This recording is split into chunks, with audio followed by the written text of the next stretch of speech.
मनोज जरांगे यांच्या नेतृत्वाचं स्वागत केलं पाहिजे असं वक्तव्य वंचित बहुजन आघाडीचे नेते प्रकाश आंबेडकर यांनी केलंय। नांदेडच्या ओबीसी मेळाव्यामध्ये प्रकाश आंबेडकरांचं हे वक्तव्य आहे।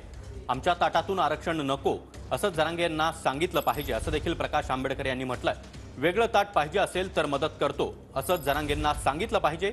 ओबीसी आणि गरीब मराठ्यांचं ताट वेगळं आहे असं देखील प्रकाश आंबेडकर यांनी आवर्जून म्हटलंय। त्या जरांगे पाटलाच्या निमित्तानं असणारं नवीन नेतृत्व येणार असेल तर त्याला आपण असणारं स्वागत केलं पाहिजे, पण त्याला असणारं सांगितलं पाहिजे, बाबा रे आमच्या ताटामध्ये येऊ नको।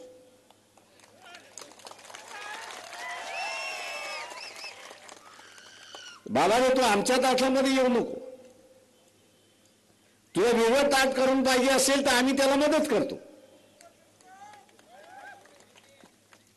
तुला वेगळं ताट करून पाहिजे असेल तर आम्ही तुला मदत करतो, पण आमच्या ताटामध्ये येऊ नको। आणि म्हणून मी मुंबईच्या सभेमध्ये म्हटलं की ओबीसीचं ताट वेगळं आहे आणि गरीब मराठ्याचं ताट वेगळं आहे हे आपण असणारं लक्षात